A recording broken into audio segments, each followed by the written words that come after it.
오늘 우리에게 주시는 말씀은 신약성경 골로새서 1장입니다. 1장 13절에서 20절 말씀입니다.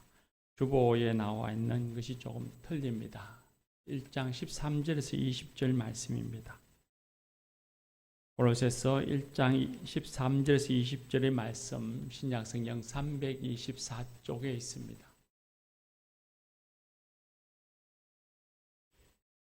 이것은 하나님의 말씀입니다. 이제 하나님의 말씀을 경청하겠습니다. 그가 우리를 흑암의 권세에서 건져내사 그의 사랑의 아들의 나라로 옮기셨으니 그 아들 안에서 우리가 속량 곧 죄사함을 얻었도다. 그는 보이지 아니하는 하나님의 형상이시요 모든 피조물보다 먼저 나신 이시니 만물이 그에게서 창조되되 하늘과 땅에서 보이는 것들과 보이지 않는 것들과 혹은 왕권들이나 주권들이나 통치자들이나 권세들이나 만물이 다 그로 말미암고 그를 위하여 창조되었고 또한 그가 만물보다 먼저 계시고 만물이 그 안에 함께 섰느니라.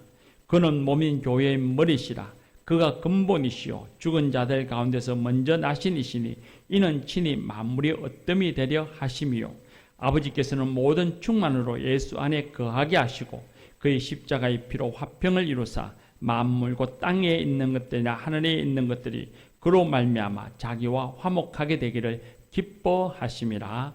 아멘. 할렐루야. 네. 이 말씀으로 하나님이 은혜 줄 줄 믿습니다. 기독교 신앙은 체험이 있어야 합니다. 신앙은 체험이 있어야 하죠. 그런데 대체로 체험이라고 하면 우리는 신비하고 감정적인 경험들을 생각하게 됩니다. 그런데 기독교 신앙의 체험은 매우 통전적이고 인격적입니다. 그래서 흥분, 평안, 감격, 놀람 이와 같은 어떤 영적인 감정도 포함되지만 이성적으로 영적인 진리를 깨달음, 이 경험도 있어야 합니다. 거기에 더하여서 의지를 가지고 말씀을 실천하는 행동 속에서 나타나는 체험들도 있어야만 합니다. 통전적으로 지정의라고 하는 인격이 함께 영적인 경험을 할 때 그때 그 성도는 건강한 성도가 되고 그런 공동체는 건강한 공동체가 되는 것입니다.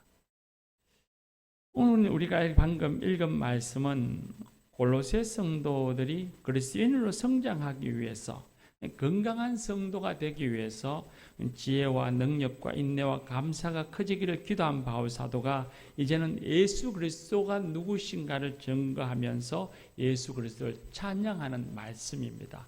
우리 성경은 산문으로 나와 있지만 원래 원문은 시입니다. 찬양하는 시인데 예수 그리스도께서 하신 일이 무엇인지를 우리가 알게 되어지면 즉 이성적인 깨달음을 갖게 되면 그 일이 오늘 나에게 우리에게 얼마나 중요한 것인가를 알게 될 것이고 예수님 안에서 사는 것이 어떤 의미를 가지는지 알게 되어지고 그러면 내 삶의 생각과 생활 자체가 변화되어지는 겁니다. 그래서 알매 경험이라는 것, 이성적 신앙 체험이 매우 중요한 이유가 바로 거기에 있습니다. 오늘 우리가 읽은 말씀 13절에 보면 하나님께서 믿음의 사람들을 흑암의 권세에서 건져내어서 사랑의 아들의 나라로 옮기셨느니라 그렇게 말씀합니다. 이 말씀은 하나님께서 예수 그리스도를 통해서 믿음의 사람들을 하나님의 생명에 참여하게 하셨다는 말씀입니다. 믿음의 사람들은 생명의 사람이 되게 하셨습니다. 그러면 그 아들 우리를 생명의 사람으로 생명에 참여한 사람이 되게 해주셨는 그 예수 그리스도는 그럼 어떤 분이신가 누구신가 하는 것을 이제 성경이 설명하고 있습니다. 먼저 14절 말씀에 보면 아들 안에서 우리가 속량 곧 죄사함을 받았도다 하셨습니다. 이 속량이라는 말은 우리 경제적인 용어이기도 한데 몸값을 받고 종을 놓아주어서 양민이 되게 하는 것. 예전에 조선시대에 종들이 있었지 않습니까? 그 종들을 몸값을 누군가가 지불해주면 그 종은 자유인이 되고 양민이 되는 겁니다. 바로 그걸 속량이라고 말합니다. 인간의 삶이 방황과 절망, 허무와 죽음에 매여 있습니다. 어둠에 매여 있는 것이죠. 죄라고 하는 인간의 힘으로는 어찌해 볼 수 없는 그 힘에 묶여 있습니다. 그래서 우리는 늘 절망하게 되고 허무와 죽음을 느끼고 그 안에서 우리는 고통스러워합니다. 그렇게 죄에 매여 노예로 살아갈 때에 예수 그리스도께서 우리의 몸값이 되어서 십자가에 죽으심으로 인간이 죄에서 놓여지고 그리고 새로운 살 길이 열려졌습니다. 예수님께서 우리를 자유롭게 하시기 위해서, 죄로부터 자유롭게 하시기 위해서 우리를 위한 몸값, 바로 속전이 되어 주신 것입니다.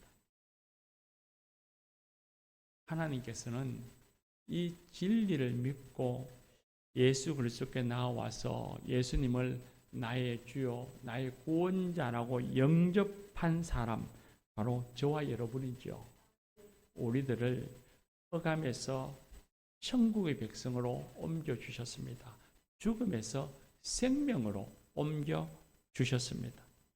예수님의 십자가 보혈의 값으로 죄사함을 받았고 영광의 자리로 옮겼습니다. 생명의 자리로 바로 옮겨졌습니다. 그렇기 때문에 우리는 예수님을 우리의 주님이라 고백합니다. 그래서 예수님은 우리의 주님이십니다. 그렇게 우리를 죄에서 구원하신 예수님이 누구신지를 그 다음에 더 자세히 알려줍니다. 15절 말씀에 보면 보이지 않는 하나님의 형상이요 모든 피조물보다 먼저 나신 자라고 하십니다.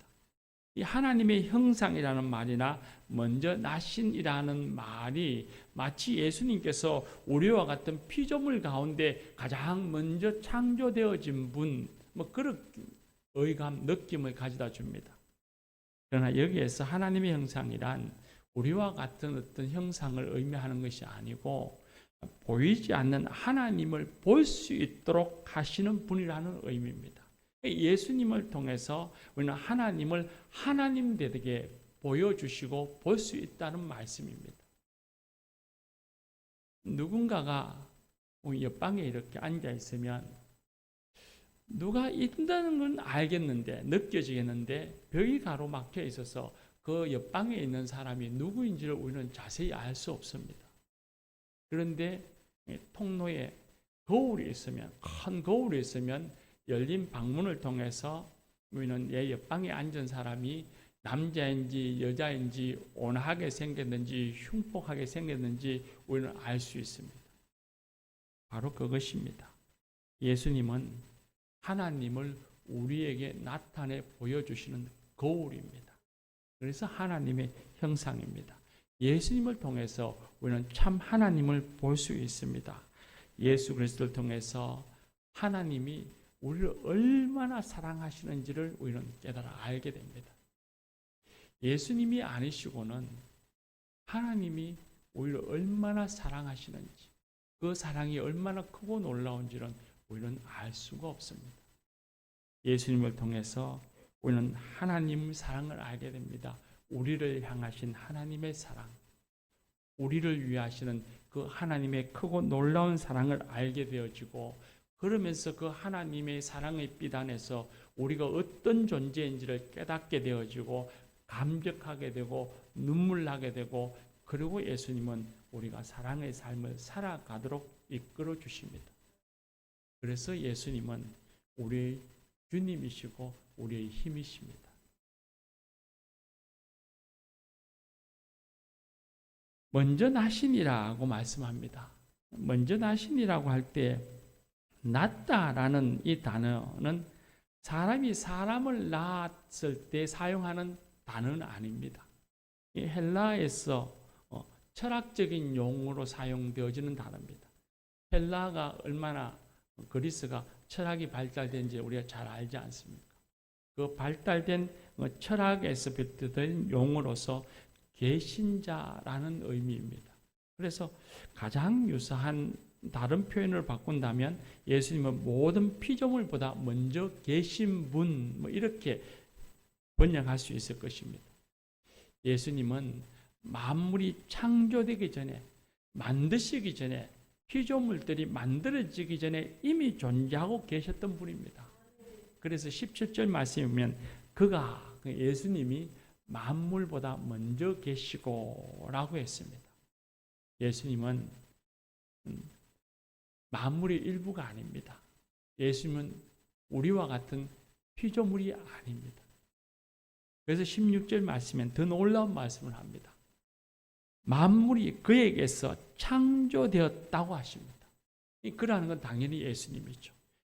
예수 그리스도께서는 우리와 같은 피조물이 아니실 뿐만 아니라 예수 그리스도께서는 모든 만물을 창조하셨다. 그에게서 했습니다.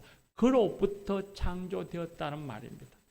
또 그를 위하여 창조되었다 하셨습니다. 창조물은 생명체만을 의미하는 게 아닙니다.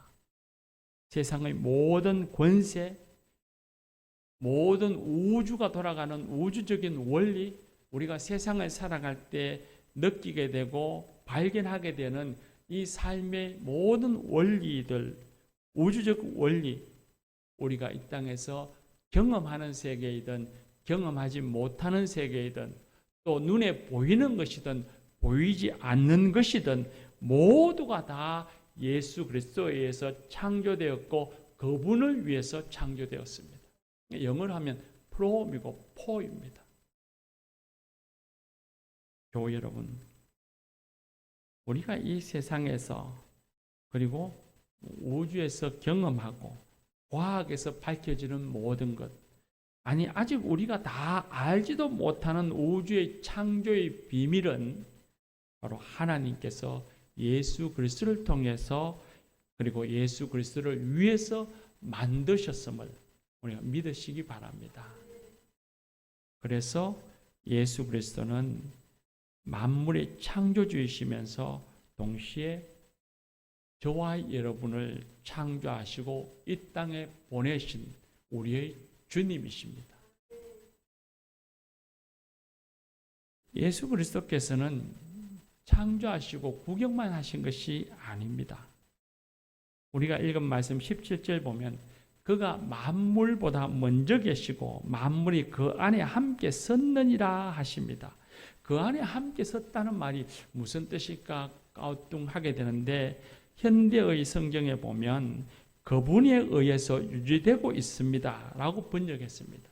이 번역이 헬라어 원문을 훨씬 더 가깝다고 생각되어지는데 영어 성경에서는 hold together라고 되어 있습니다. 주님께서 예수님께서 만물을 붙들고 계신다 하는 말입니다. 예수님께서는 만물을 창조하신 후에 그 만물을 그대로 내버려 두시고 보고만 계시는 것이 아니라 만물 가운데 함께 하셔서 이 온 우주 가운데 우리의 삶 가운데 함께 하셔서 이 모든 우주 만물을 유지시키고 돌보신다는 뜻입니다. 예수 그리스도께서는 만물을 창조하셨을 뿐만 아니라 만물을 붙들고 계십니다. 오늘 우리가 살아가는 이 세상이 유지되어지고 있는 건 바로 예수 그리스도 때문입니다. 이 말씀, 이 진리는 정말 우리에게 많은 영감과 깨달음을 가져다 줍니다. 많은 교회 또 혹은 그리스도인들이 우리가 살고 있는 창조 세계는 무가치하고 악하다고 비난하기가 여상히 하죠. 저 역시도 설교하다 보면 그럴 때가 간혹 있습니다. 그래서 창조 세계를 어때는 극단적으로 말해서 악한 것으로 사탄의 창조물처럼 여기기도 합니다. 또 어떤 사람들은 반대로 창조 세계에는 기통, 고통, 악도 있지만 아름다움도 있고 감미로움도 있고 또한 그 자체로 능력도 있고 하니 악이 있다고는 하지만 실제로 그리 중요하지 않다고 여기기도 합니다. 그래서 어떤 사람은 말하기를 악과 고통은 실제로 존재하는 것이 아니고 단순히 선의 결핍이라 그렇게 말하는 신학자도 있습니다. 그런데 이런 여러 가지 상반된 의견에 대해서 오늘 말씀은 아주 분명한 답을 우리에게 주십니다.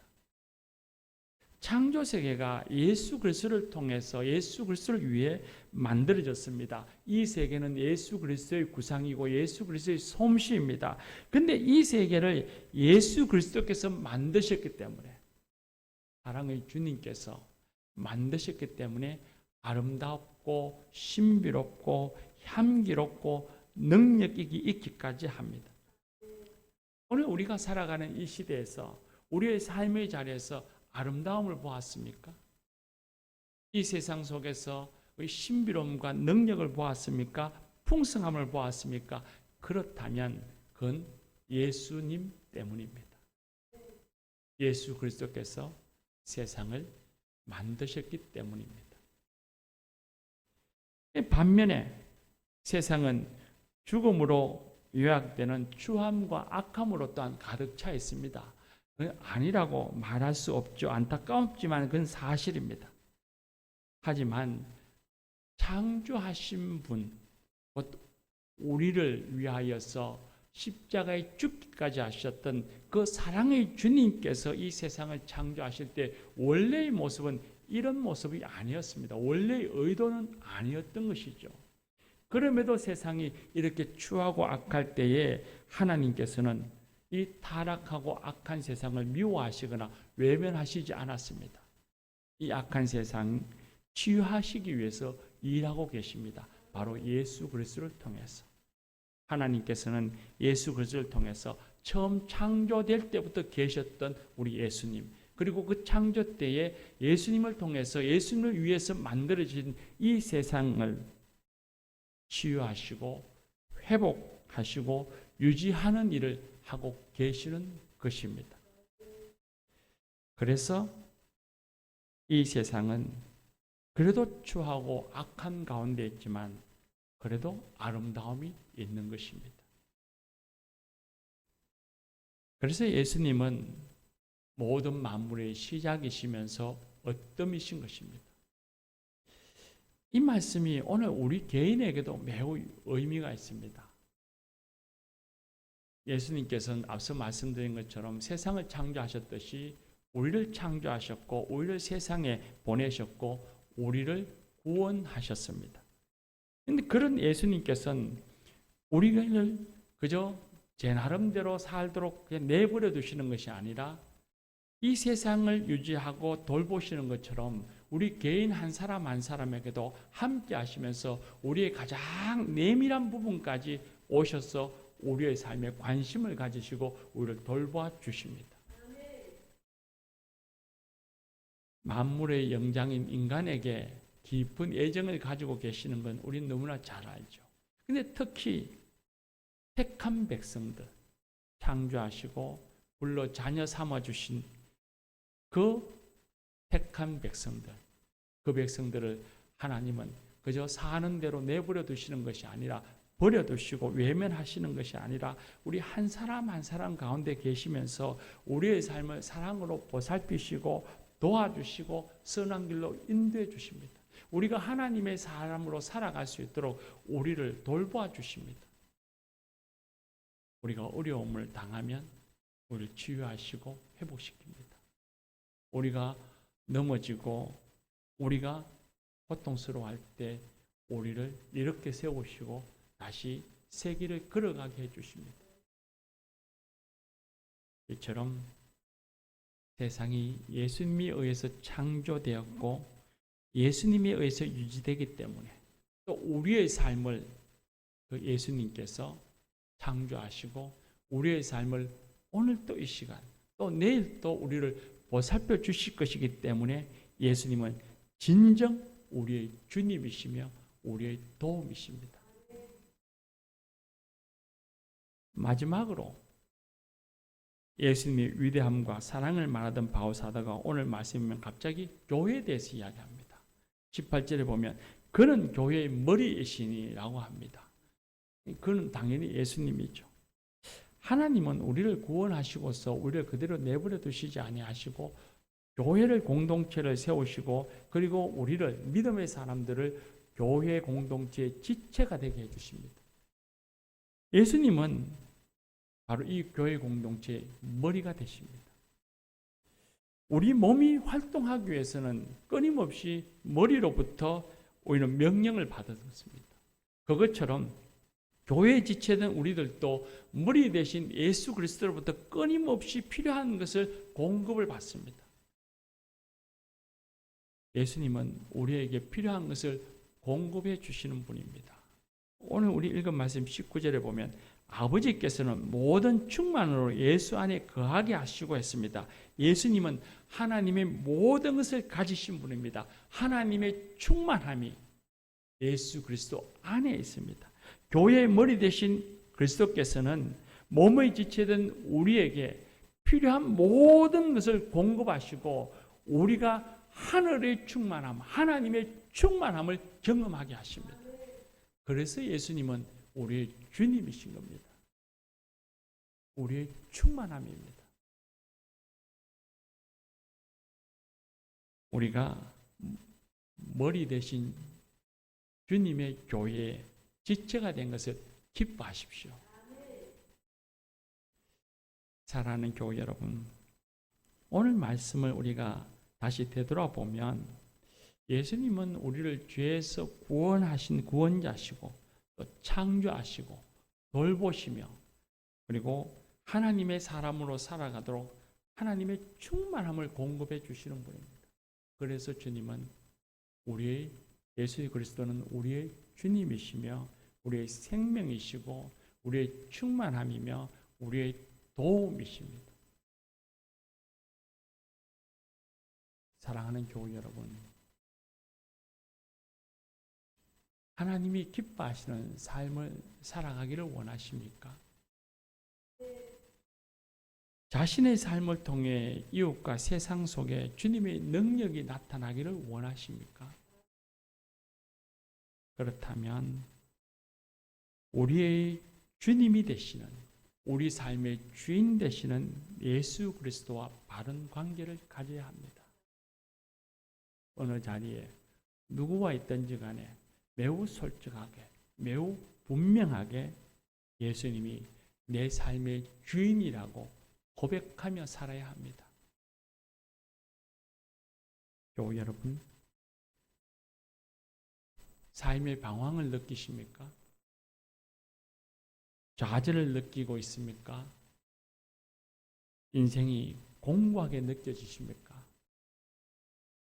혹 우리의 주님 되신 예수 그리스도와의 관계가 온전하지 못하기 때문은 아닐까요?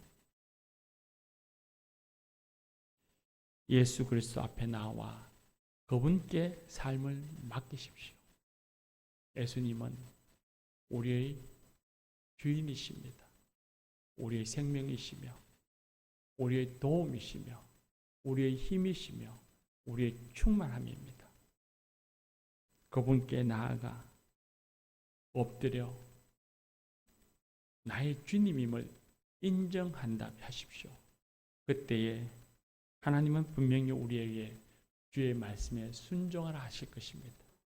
순종하기 시작할 때 주님의 치유와 회복의 역사가 일어납니다. 순종하기 시작할 때에 예수 그리스도의 능력과 영광과 생명을 우리가 온 몸과 마음으로 경험하게 될 것입니다.